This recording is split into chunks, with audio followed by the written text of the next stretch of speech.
Hello, everybody. I'm Isaac Anderson, and I'm sitting here with two really talented guys. This guy right over here is going to be the main focus of our underground examination day. Mr. Greg Smith, how you doing? Fine.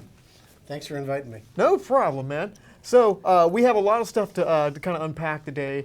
But can you can you tell us who this guy right here Well, is? this guy is Zach Green, and Zach and I know each other. I'm from Savannah, Georgia, and Zach and I met down in Savannah, and we've got some friends in common. We started sort of jamming together, and then when I decided to go out on the road, I needed someone who knew music. And Zach is like one of these people who like, you know, he's so quiet, but he's so competent. I'm going to brag on you for a second. But he plays everything. I mean, he plays all stringed instruments. He plays mandolin and bass and guitar. So we geek out over instruments and different types of stuff like that. And you know, look. Might be my favorite part. Yeah, it truly is. It truly is. But he's multi-instrumentalist, and so when I decided I was going to take a swing to North Carolina, which brings me to your door today, I grabbed my friend Susan, who's on the other side of the glass today, who's helping us with pictures and keeping our schedule straight and making sure we're in the right place at the right time.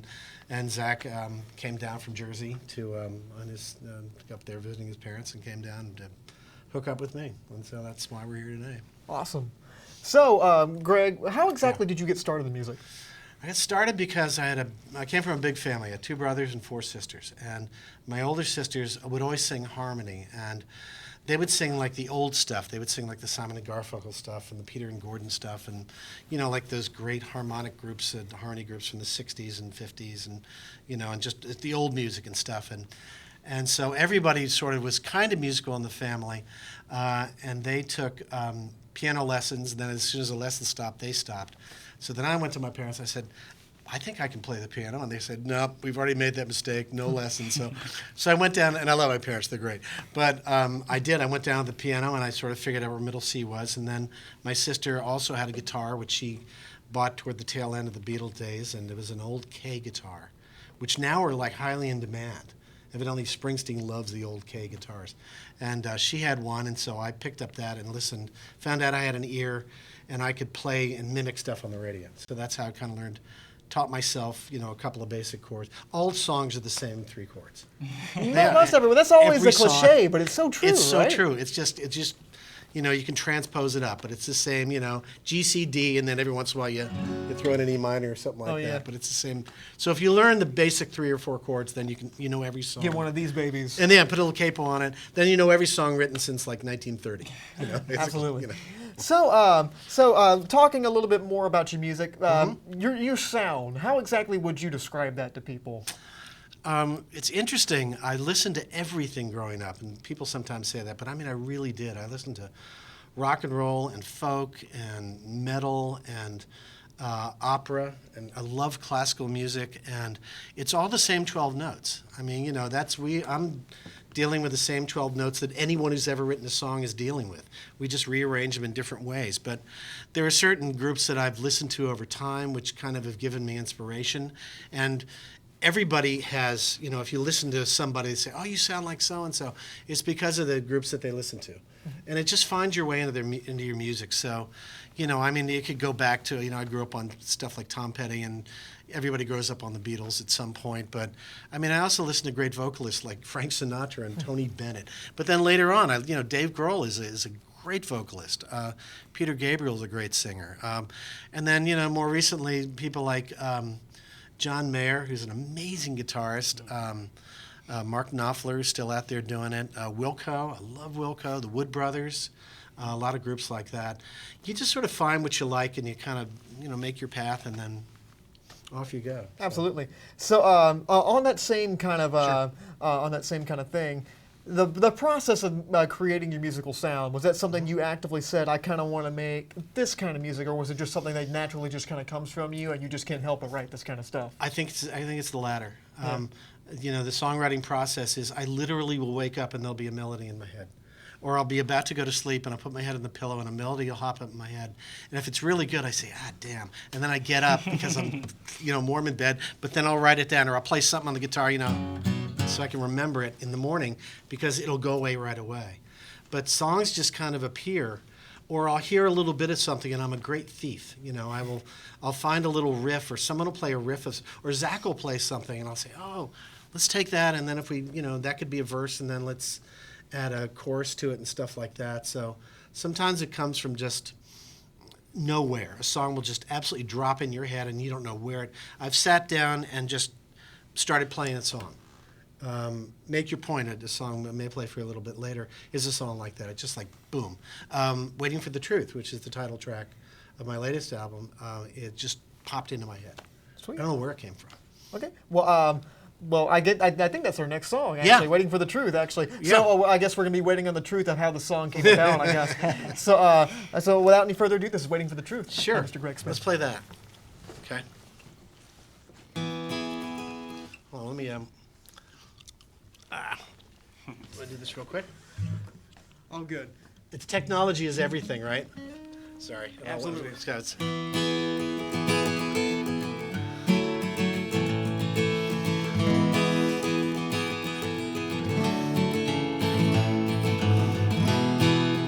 1 in 20 mornings, sleeping on the road.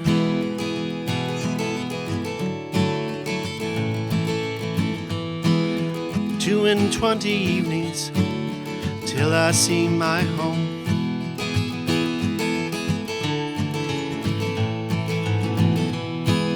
Soft approaching sunrise spreads across the day.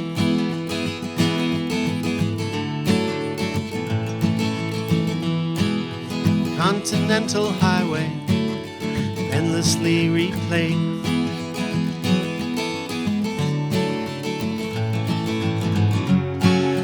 Patience never makes a sound, given our pursuit. Spend our days rehearsing or waiting for the truth.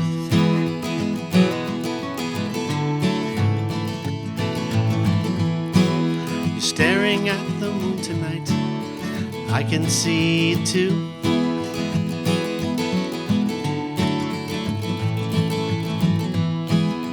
Meet you in my dreams tonight, where we can rendezvous.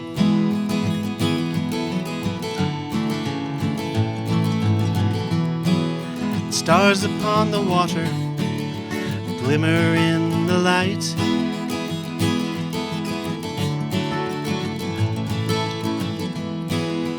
Let me hold your heart, my love, hold you through the night.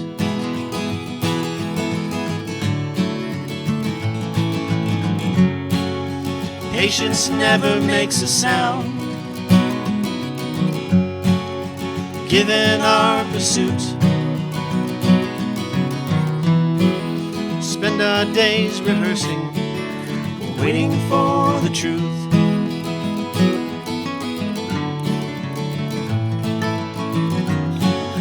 Patience never makes a sound, given our pursuit. Spend our days rehearsing, waiting for the truth.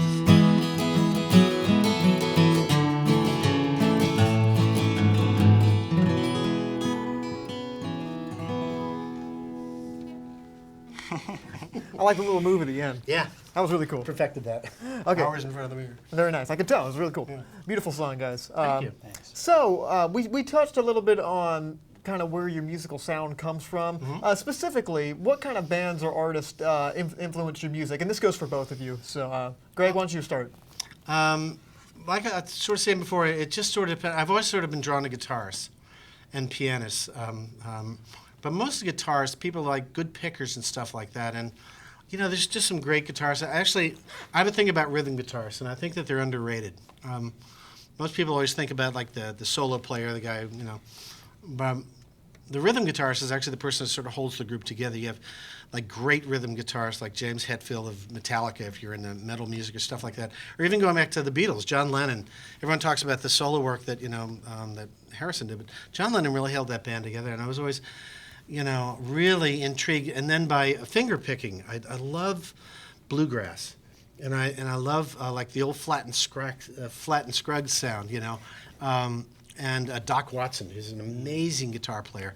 So, it would be great if you could in your life to take like Doc Watson and drop him into Metallica and see what would happen, which will never happen now since Doc's gone. But I'm sure you can find a YouTube compilation yeah, somewhere. or something like that. But I like good musicians who play their instruments well. So, Heard that. Zach, what about you? I would definitely echo a lot of what you said, Greg. Just because I think, good music is good music. If you have an ear for it, then you know what it is. But yeah, I went basically the same route where I kind of started out with, I think the Beatles were one of the first like classic rock groups that I ever listened to. And then from there you just, it takes you everywhere else. I think the Beatles are the Rome of music where everything comes back to them and leads. It seems like the linchpin of everybody's Yeah, musical it understanding. is. Seriously. Well, the funny thing about that is that, people talk about living in the time of Mozart. What would it have been like to live in the time of Mozart or Beethoven, these great people? Our parents and some of us lived in the period of the Beatles where they were making music, and it's music that is timeless. And, it's not taking anything away from all the other great music that came before it, during, and after. But, it was special stuff because it was simple melodies, well played, and great songs, very memorable songs. They're kind of like the how Star Wars is to people that love film. Like Yeah. people always get into music because of the Beatles. People get into film because of Star Wars. Like, Totally. they're kind of close to that. Yeah, we'll people get got- more on that in a minute. Yeah, people got into journalism because of Woodward and Bernstein. So, everybody gets in for some. There's inspired always by that big something. catalyst that drives people into it. But Absolutely true. so you guys have been doing this for a while. You probably racked up a few interesting experiences. So as far as some experiences that are the most memorable, what would you have to say about that? Today, this Yeah. is it right now. Oh, thank you. This moment, this studio, right here, right there. Seriously though, no, this is great for us. Every day is like every time we do something like this, I love it. It's just meeting new people and things like that. But I think the most thrilling thing for songwriters, the first time you hear something that you wrote on the air. And I was in Savannah. It was just a couple of years ago, and I just released an album, the album before this one. And I had submitted a song, like local musician night and something. So I had submitted a song, and it got chosen. And I was in the parking lot, and it was dark, and there was nobody around. And I had the sort of car radio on, and the song came on, and I felt like such an idiot, like dancing around the car, to something that I had written and that I had recorded in my studio, and there it was on the radio that everybody was listening to. That's kind of a neat moment for anybody who's ever written or sang anything. It's a very special moment when you see all the stuff that you work so hard on actually come to is. fruition. Yeah, and it's mixed in with like all the other like important musicians of the day, and it's just like really cool. So, Zach, do you have one? Or? I gotta say it's today as well. I mean, this is my first time being live on the air like this. And Oh, it this is, yeah. the setting, Yeah. So yeah, I'm excited to be here and having a great time. Yeah. Cool. So the next song you guys are playing, what is that? this is a song. It's called "On Your Shore," and at some point I wanted to write a song that was. I love gospel music. And there's such a rich tradition in I worked on a presidential campaign years ago, and we took a swing through the South, and the best day of the week was Sunday, because we would go to these churches, and he would stand up there and give his speech, but then the pastor would say, brothers and sisters, blah, blah, blah, and then there would be the band and the guy on the organ and the drum and then the choir and everybody singing. And so this was an attempt of mine to write something that I could imagine being sung in church, not by a whole choir. It's a little quieter and very an acoustic sort of based song, but it's a song called "On Your Shore." Good. And so there's some allusions in there. I'll let you judge for yourself if it works. Awesome. Well, this is "On Your Shore" by Mr. On Your Greg Shore. Smith. Okay, good. Let's give it a shot.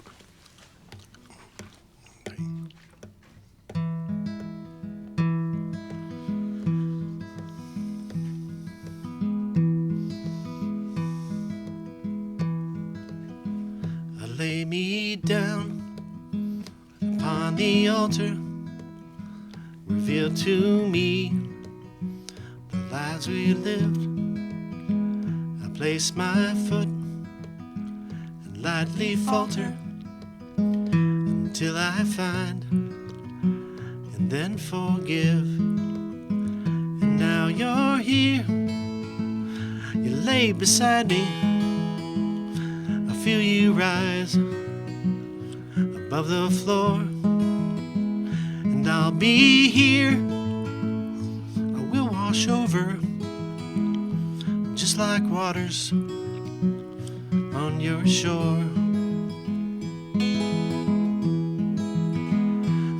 Amazing grace, it cannot save you if you ignore what you believe. But if you work your salvation, you find your place before you leave. And in that harbor, safe and sound now, we'll have ourselves nothing more. And I'll be here, I will wash over, just like waters on your shore.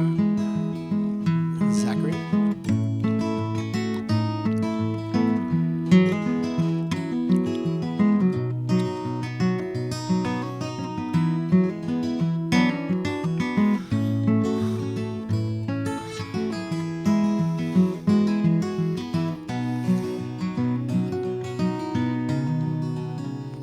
I'll row across in times of trouble, pulling oars against the tide, driven fast, the river flowing, I'll take you to the other side.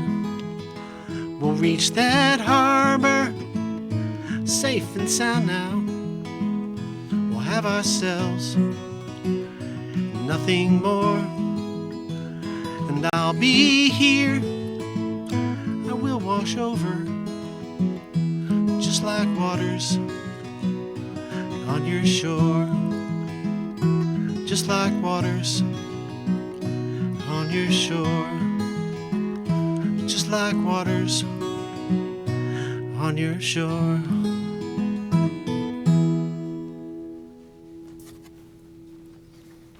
Wonderful. I really like the little solo thing there too. You get to good? play.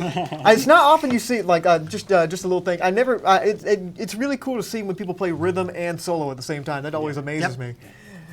So, on the topic of guitars, Yes, I know for a fact that you, sir, have a lot of them. I do. Yeah, You have a lot of them. We nerded out a little bit before we started filming. We did, about some guitars, specifically a bass that is Yeah. here.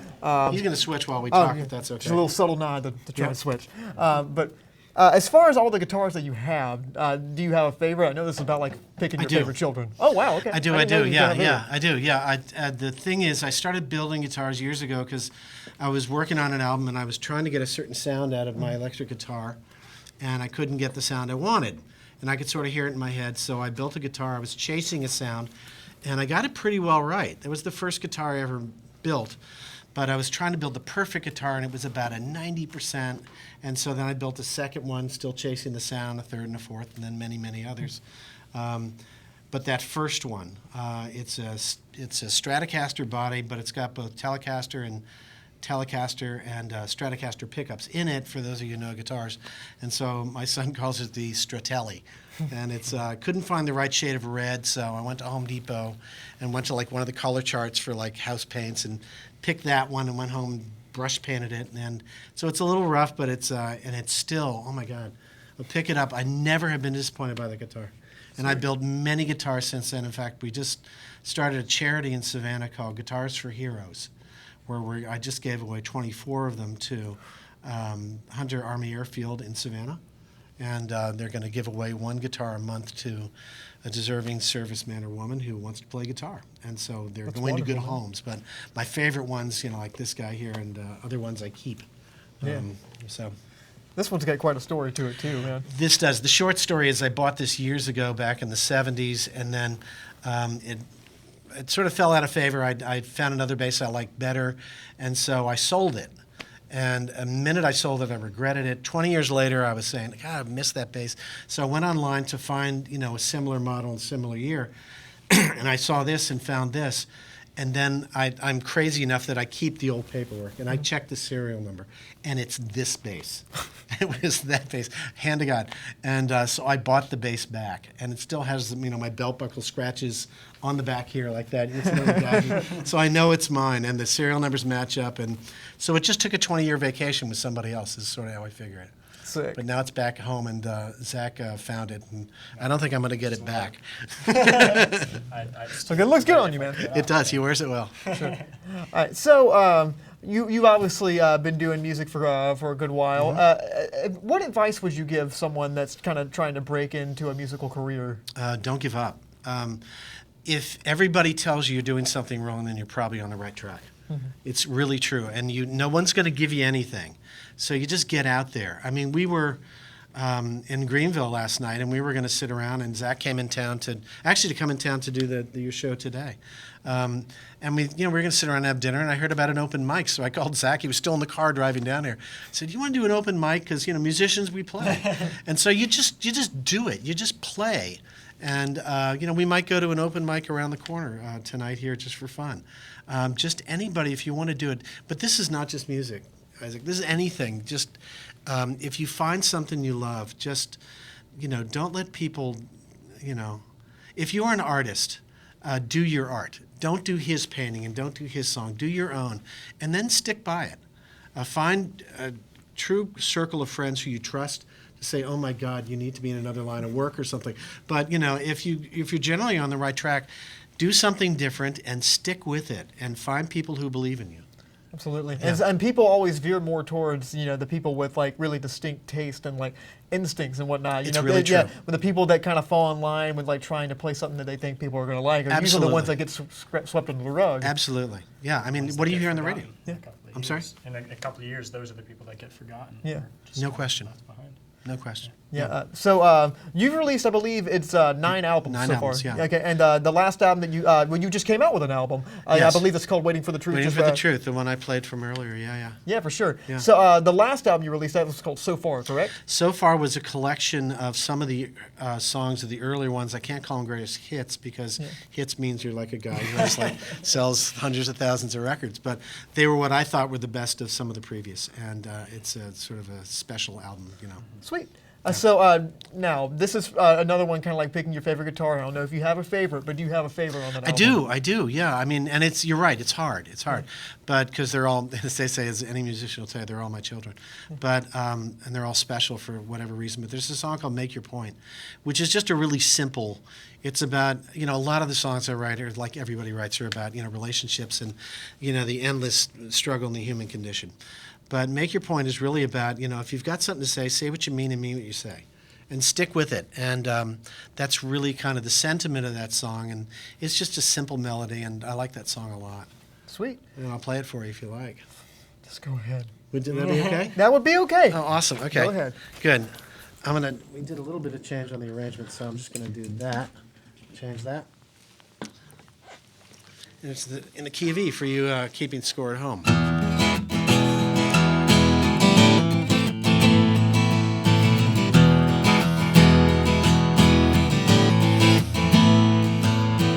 Once saw you as yourself,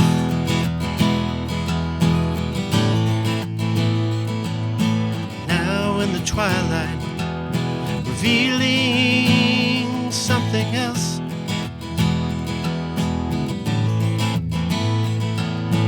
Come through the doorway, stand in the light of day.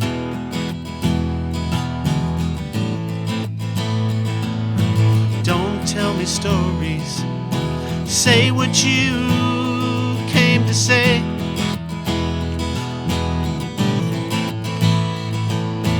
Make your point to me, I deserve at least that much. Make your point and then go and leave me here as such.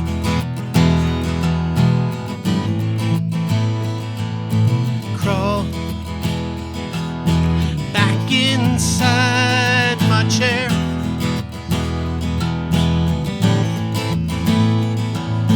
Drive through the night and I end up nowhere.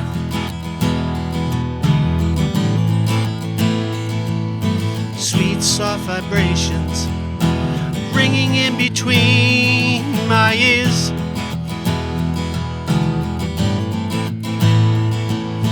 shatter the eardrum, too played out for tears.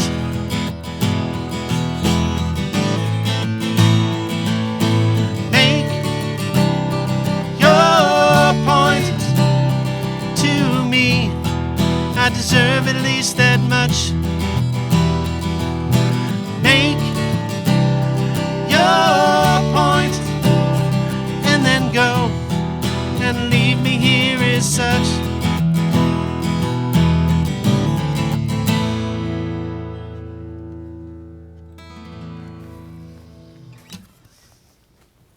Well, you've definitely made your point after that song. So, I was really excited to talk to you today for a lot of reasons. Number one, your music. Second nice. off, because I know you have a history in working in the film industry. You're not do. only a film lover, but you've also been in the system, and you've worked on a lot of stuff that people know and love. Yeah, I've been lucky enough. For a period in my life, I worked out west. I worked at Lucasfilm and worked on some of the films, the Star Wars series and the Indiana Jones series and stuff like that. Then when I came back east, because I came back to Washington, D.C., and still worked for Lucasfilm and also for IMAX and did a bunch of the space films for them and became the astronaut trainer, actually, when they would film in space with the IMAX camera. Since for some reason they wouldn't let me go up there, I went to Houston and would train the astronaut crews as to how to use the sound equipment. And so I did that for a lot of years. But I've worked on a lot of films that you've heard of and a lot of films you've never heard of, and but some of it's still really cool work. Like one of my favorite films is Howard the Duck, which is the worst film you will ever see anywhere. They're actually talking about redoing it, which just boggles my mind because it was terrible. But the sound on it was great, and I was on the sound team for that, and I really enjoyed working on it. So it just depends, And on another film I did for Spielberg was about Lincoln with Daniel Day-Lewis, and I was able to fly to Kentucky, and I found in a museum Abraham Lincoln's watch, the watch he had in his pocket the night that he died. Yeah. And I recorded it for the film. And actually, the sound of it's in the film, going tick tick tick tick tick, and so that's kind of neat too. Yeah, it's kind Little of a living touches like history. that make films to me. I love They that are. kind of stuff. They do for me too. Yeah, I love Yeah. that. How exactly did you start in that industry? How did you break into it? Stumbled into it, like a lot of things that I do. Sort of right place, right time. A friend of mine had left, and I was working at NPR at the time, where I was a producer and an editor. And one of my friends went to go work at Lucasfilm as an engineer, and called me and said, "Yeah, you said someday you might want to work in film. Well, they have an entry-level job." And before she could hang up the phone in San Francisco, zoop, it was there, and applied, and they hired me because I knew something about sound. And so I worked on their sound teams for years, and then learned other things about camera. And then because I've always loved film, used to go to every film I could see when I was a kid. So Heard that. it's always sort of been inside me. So. Heard that. So I know you've mentioned a few things that you definitely really enjoyed working on. Well, is there a specific one that's probably your favorite project that you've worked on, or one that's the most memorable to you? The favorite film project? Yeah, your favorite Yeah. film project. Well, the Lincoln thing was pretty cool. That finding his watch, because that took about 6 months to find it, and we did a bunch of other tracks for that. In addition to that, just working on the space films, working with the actual astronaut crews, where you would go down to Houston and then go inside the shuttle mock-up, and it's a complete life-size replica down to every little button and light, and you walk in with the astronauts, and all the astronauts are different. They're all brilliant, but some of them are very military, and they just want the facts, and and others they're goofballs.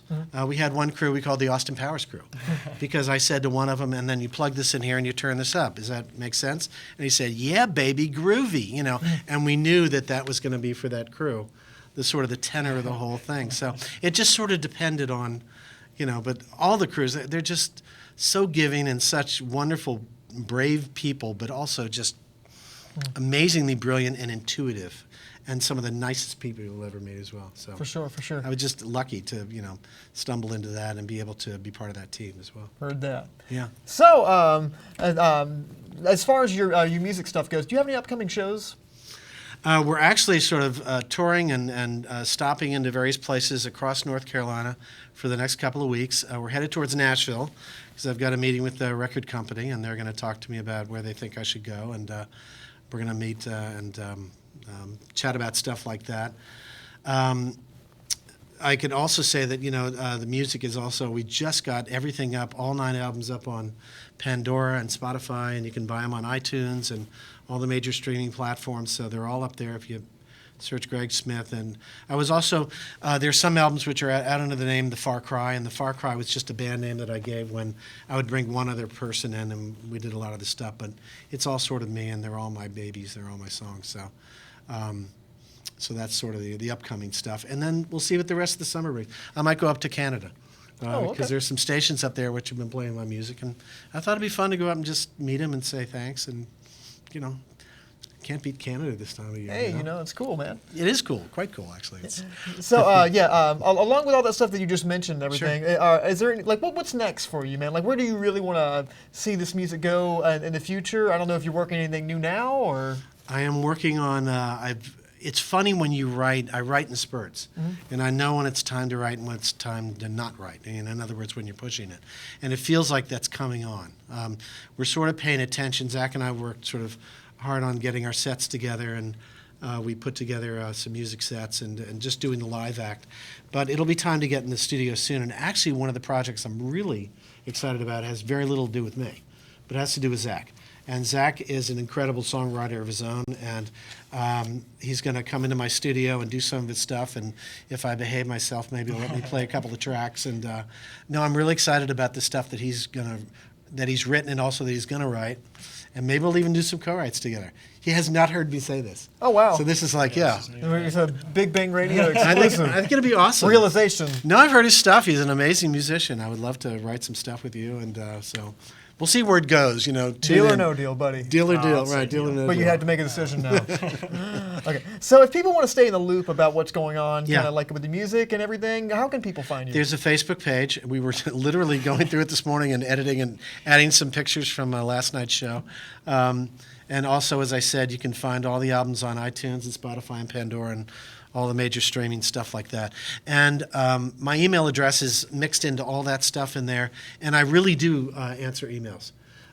So if you have a question about the music or where I'm going to be or this or that, don't hesitate. Just drop me an email and I'll shoot you back. And, I love to talk about the music. And, if you're doing something, send me a link to one of your songs. I'd love to hear it, For sure, man. Yeah. So, thank God. But by the way, thank you guys so much for coming here. Thanks for having us. I was very excited to talk to you both, and I know everybody up here is very excited to see you guys and very happy It's with what we've shown so so nice far. to invite us. I'm really, really, I was really happy to accept, and thanks for having us. I really Well, appreciate no it. problem, man. Is there anything that you want to add before we go? No, I think that's about it. Yeah, just the usual stuff. I've been reminded you have to mention Facebook and mention the platform. So I've done my homework, and so Social media is everything. In the today's social world, media is man. everything, and that's where to find us. So Okay, cool. Well, guys, thank you so much for watching this episode of Underground Examination. These guys are going to play us out, but my name is Isaac Anderson. You guys stay lovely. okay, good. Let's play. We're going to play a little something. A song called Desire.